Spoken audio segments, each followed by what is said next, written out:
में रहती हैं, प्रभु की उपस्थिति में रहती हैं, परमेश्वर के वचन के साथ साथ चलती रहती, प्रभु के संग चलती हैं। जो पाप करने से जो लोग डरते, जो कलीसियाएं सोचती हैं कि हमें ये पाप नहीं करना, हमें परमेश्वर के वचन को नहीं तोड़ना, जो हर समय परमेश्वर के वचन पर ध्यान लगाती हैं, प्रभु उनके साथ रहता है, परमेश्वर उनके संग रहता है। हालेलुया। नूह को देखें किस तरह से, जब ऐसा कभी कोई सुनामी के जैसे कोई हड़, कोई फ्लड आए तक नहीं थे, तब भी उसने विश्वास किया। जब उसने ना तो ऐसी कोई स्टोरी, ना कभी किसी व्यक्ति का एक्सपीरियंस कभी सुना था कि ऐसे हड़, ऐसे पानी के साथ जल प्रलय होगी और सब कुछ खत्म हो जाएगा, ऐसा कोई एक्सपीरियंस नहीं था। ना तो कभी किसी ने सुना था, ना कभी किसी का कोई भी ऐसा एक्सपीरियंस, ना कभी किसी की कोई गवाही थी, आंखों देखा नहीं था, कान सुना नहीं था, लेकिन फिर भी ऐसा विश्वास कि उसने वचन पर विश्वास किया। प्रभु ने जो उसे बात की, उसने अपने स्पिरिचुअल कानों को जो खोल के रखा था, उसने विश्वास किया, फेथ किया कि नहीं जी, परमेश्वर ने मेरे साथ बात की है, मैं इसे पूरा करूं।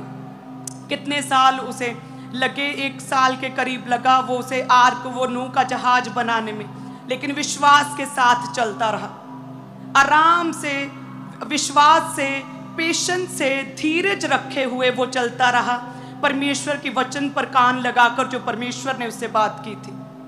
आज की कलीसियाएं इतनी ज़्यादा इम्पेशेंट हो चुकी हैं कि यदि आज वो प्रभु के घर में उन्होंने प्रभु यीशु को अपना उद्धारकर्ता ग्रहण किया, तो उन्हें इमीडिएट अपने जीवन में गवाही चाहिए, उन्हें 4 हफ्ते बाद गवाही चाहिए, उन्हें 7 संडे बाद गवाही चाहिए, उन्हें जल्द से जल्द गवाही चाहिए। लेकिन नूह की तरह यदि आप प्रभु में बने रहें, विश्वास में रहें कि प्रभु ने जब उससे बात की, उसके बाद उसने जहाज बनाना शुरू किया। 1 साल के करीब वो बनाता गया जहाज। लोग उसकी हंसी ठट्ठों में उसे उड़ाने लगे कि ये व्यक्ति अपना मानसिक संतुलन खो चुका है, ये क्या कर रहा है, ये कैसी बातें कर रहा है।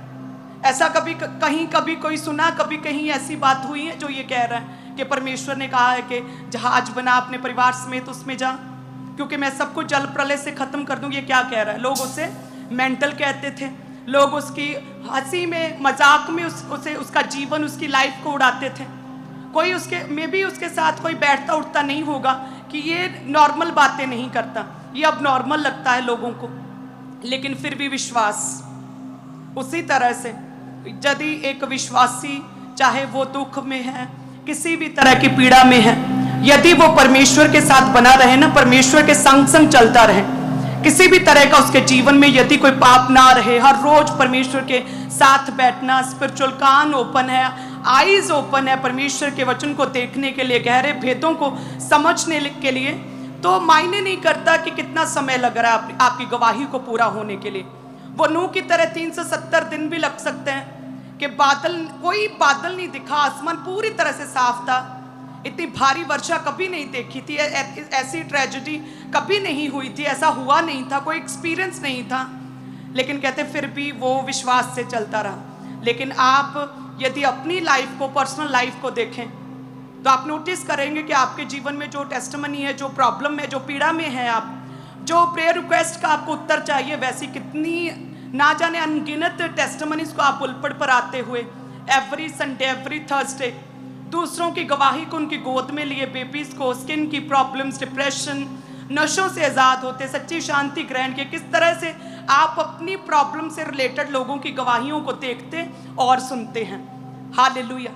लेकिन नूह द ग्रेट पर्सन, उसके पास ऐसी कोई भी गवाही नहीं थी विश्वास करने के लिए, लेकिन फिर भी किया। अनदेखी वस्तुओं पर इस तरह से इस कद्र विश्वास करना जैसे कि वो है। हालेलुया। और आप तो देख रहे हैं टेस्टमनीज को, अपने केस से रिलेटेड आप टेस्टमनीज को, गवाहियों को देख रहे हैं कि परमेश्वर किस तरह से काम कर रहा है। सो यानी कि आपके लिए परमेश्वर ने बहुत आसान कर दिया है कि यदि आप प्रभु में बने रहें, अपनी टेस्टमनीज को देख रहे हैं, वचन जीवित प्रभु ने आपको दिया, बाइबल आपके पास है, तो आप कभी भी परमेश्वर आपको छू सकता है। हो सकता है आज आपका दिन है। हालेलुया। यदि विश्वास में बने रहे, पाप से दूर रहें, मायने नहीं करता लोग क्या कह रहे हैं आपको। आप प्रेयर्स में रहते हैं, आप चूज करते हैं कि मुझे कहाँ पे जाना है, कहाँ पे नहीं जाना।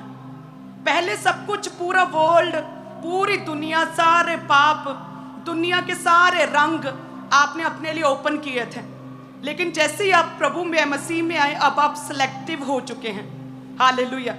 अब हर जगह आप नहीं जाते, आप देखते हैं, आप चूज करते हैं, आप वचन से देखते हैं, आप पवित्र आत्मा से पूछते हैं, आप प्रेयर करते हैं। अब आप सिलेक्टिव हो चुके हैं, आप चुनाव करते हैं कौन सी चीज मुझे करनी है, क्या मुझे देखना है, कहाँ मुझे जाना है, क्या मुझे ग्रीट करना है, किसके आगे सिर झुकाना है, संडे मिस नहीं करना है। सो सिलेक्टिव हो चुके, प्रभु में हो चुके, अब आप परमेश्वरीय हो चुके हैं। सो सिलेक्टिव होने की वजह से हो सकता है लोग आपको कहें कि ये नॉर्मल नहीं है, ये नॉर्मल नहीं, ये क्या तुम कट आउट होते जा रहे हो हर चीज से, ये क्या तुमने हर चीज में अपने आसपास इतनी लिमिटेशंस, इतनी बाउंड्रीज बांध ली हैं कि तुम संडे नहीं आ सकते हो, तुम ये नहीं कर सकते हो, तुम नशा नहीं कर सकते हो, तुम बार में, पबों में, क्लबों में अब नहीं जा सकते हो, है ना, गलत वीडियोस नहीं अब देख रहे हो, गालियां नहीं देते हो, तुम ये क्या अपनी लाइफ को कितना लिमिटेड कर लिया। लोग ऐसा कह सकते हैं। नूह को कैसे कहा कि तू, तेरा नेचर हमें नॉर्मल नहीं लग